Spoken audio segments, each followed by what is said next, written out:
We've all heard that masturbation is normal, right? But what if I told you it's not always as harmless as it seems?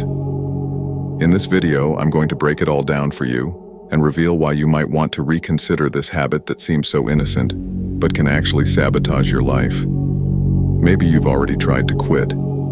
You've followed the advice out there, but it didn't work. You keep relapsing, falling into the same cycle over and over. But don't worry. This video is going to give you the only steps you need to break free from this addiction. In this video, we will talk about the neuroscience behind masturbation and what Stoicism has to teach us about this age-old struggle. We'll also explore how it impacts your memory, thinking, anxiety, and mental health. Then we'll shift gears and discuss the physical health effects, including erectile dysfunction. After that, we'll touch on its relationship to testosterone and how it affects your sex life. And finally, if you're feeling inspired by the end of this, I'll give you some tips on how to quit if that's something you're contemplating. While you're here, subscribe and hit that bell icon so you never miss out on future important insights like these. Let's start by looking at where we've come from. Today's medical view is clear. Masturbation is considered normal, not just in humans, but even in animals like dogs and other mammals. Many people believe masturbation is completely harmless, a way to de-stress, kill boredom, or have a solo sex life. But it hasn't always been like this. In the past, masturbation was seen as immoral, especially for men, because wasting semen was thought to prevent reproduction.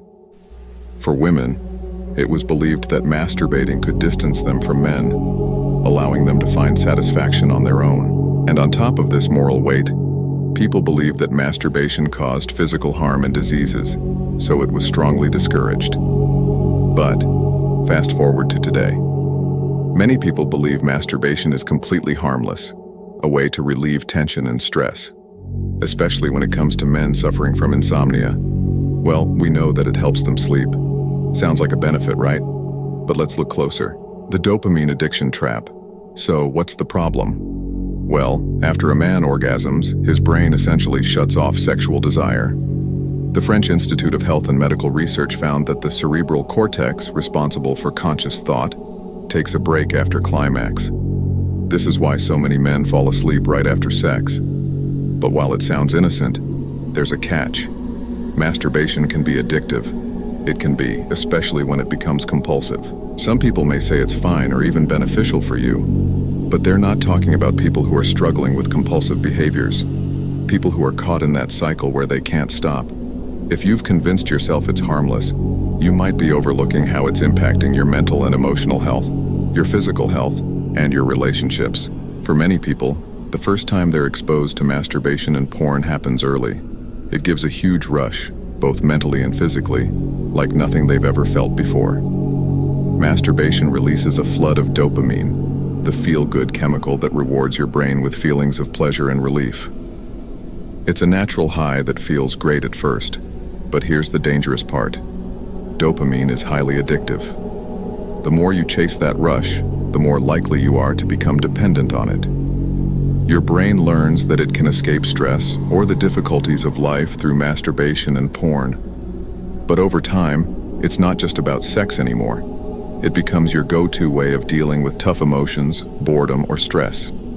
Your brain becomes wired to seek out that dopamine hit, and before you know it, you're in a loop where you're using it as your main tool for emotional regulation. That's where addiction can start. This cycle mirrors other addictive behaviors like smoking, overeating, or drinking. You know it's hurting you, but you can't stop because your brain keeps begging for that dopamine hit. The Diagnostic and Statistical Manual of Mental Disorders even lists hypersexuality and excessive masturbation under the category of obsessive-compulsive disorders. This means that, just like with other addictions, you can lose control. You become a slave to your desires, constantly chasing that next hit of pleasure, and the results can be devastating, emotionally, mentally, and even in your relationships. Now, what about memory and thinking? The truth is, excessive masturbation can impact your memory. The reason for this is that every time you get a dopamine rush, it floods your frontal lobe. The frontal lobe is responsible for working memory, concentration, focus, and even social skills. So when you're constantly flooding it with dopamine, It's harder for your brain to focus, remember things, or think clearly.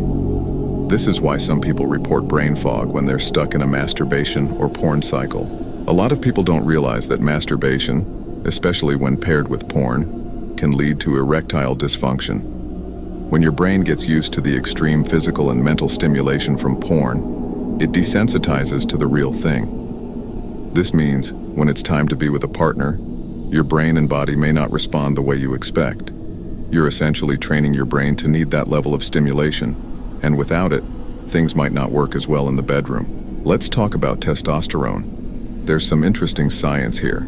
Studies have shown that abstinence from masturbation can actually increase testosterone levels. One study even found that testosterone levels peaked by 104% on the 7th day of abstinence. So if you're concerned about your testosterone levels, giving up masturbation could be a way to naturally boost them. Now, what does Stoicism have to say about all of this?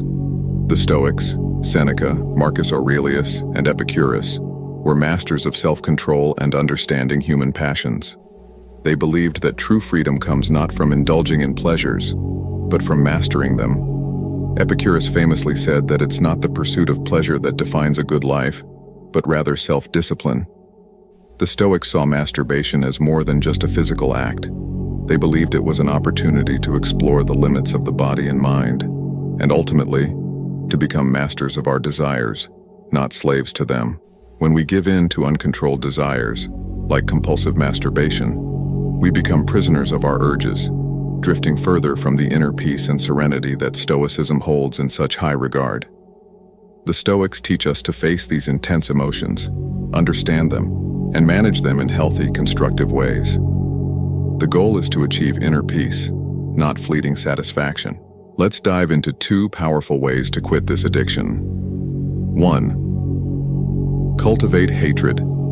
The first real step to breaking addiction isn't avoidance. It's cultivating deep hatred for the habit. Why hatred? Because it's powerful. People often see emotions like anger and hatred as bad, but every emotion has its place. To remove a deeply ingrained bad habit, you need a powerful emotion to destroy it. Start by writing down every negative consequence of masturbation. Write how it drains your energy, destroys your confidence, and lowers your testosterone. 2. Find your purpose. When a man lacks purpose, he distracts himself with temporary pleasures. But when a man is driven by purpose, he doesn't have time or energy to waste on addictions. Finding your purpose will give you a much stronger drive than any quick fix or distraction. But what you should know is that it can take time to figure out your purpose. So, my friend, what are you doing with your life? Do you think sitting at home watching those videos and pleasuring yourself will make you more confident? Do you think it will make you more successful, more attractive? No, never. Use hatred to break the addiction and find your purpose to fuel your drive. Remember, you're not alone in this battle. Write in the comments, I control my brain. My brain doesn't control me. I choose to do what improves me. Thanks for staying with me through this video. If you found value in it, give it a thumbs up, subscribe to the channel, and leave a comment with your thoughts. Remember, control your brain, or it will control you.